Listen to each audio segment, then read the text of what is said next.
Penny Pinchers. Happy Friday. It is that time again, time for another morning moment of truth. I'm going to go ahead and make a disclaimer. Do not take offense to anything that I say. And any of these good things can also relate to men as well. But today I want to speak specifically towards my fellow women, my women folk.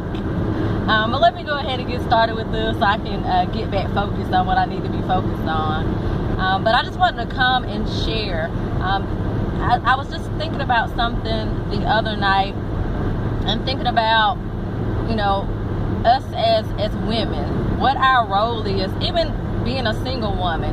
We kind of have to prepare ourselves to be a married woman. It's that time of year, people get a little lonely. I see a lot of people posting about, being single and this and that. But, we also have to prepare ourselves to be in a relationship, to be someone's wife. When God took Adam's rib and made us, he made us to be a helpmate. And looking at this from a financial perspective, our husbands, some of us, we have the privilege of not having to work. That's not me, right? But for some of us, we do have the privilege of not having to work. And, our husbands are bringing home the money. And even if we do work, a lot of times our husbands also bring home money. But we want to think about, what are we doing to be a helpmate to our husband? Yes, I understand, because I used to be like this. It's my money. I do what I want to do with it. But we have to think that we're here to help our husbands as well. And they're the head of the household, but we're here to help them. And that's what God created us for. But when you think about it, oftentimes, what do we truly do to help our mate? We think that cooking or keeping a clean house is it. And that is a part of it. That is a part of it. Don't get me wrong. That is a part of it. But, from a financial perspective, there are things that we can do. Our husbands may aspire to go back to school. Our husbands may aspire to start their own businesses. So instead of buying a pair of shoes, maybe we can invest in our husbands and their goals as well. And just think about that. We often spend money on frivolous things that really don't mean much.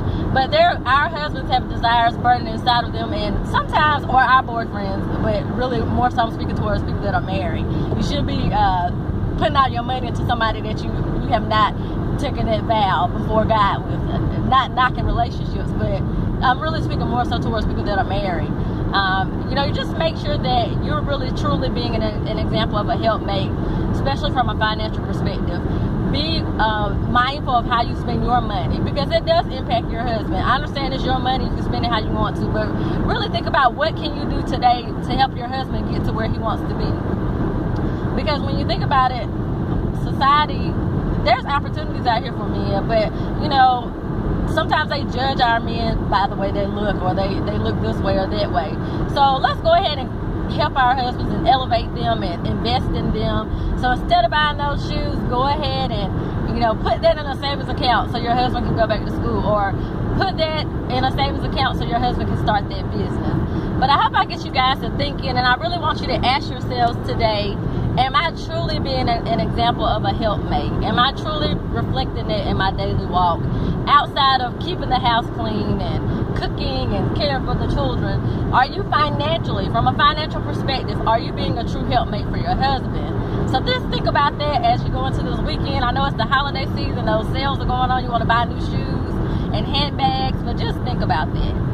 So it's the Penny Pincher Boss here signing off. You guys have a blessed day.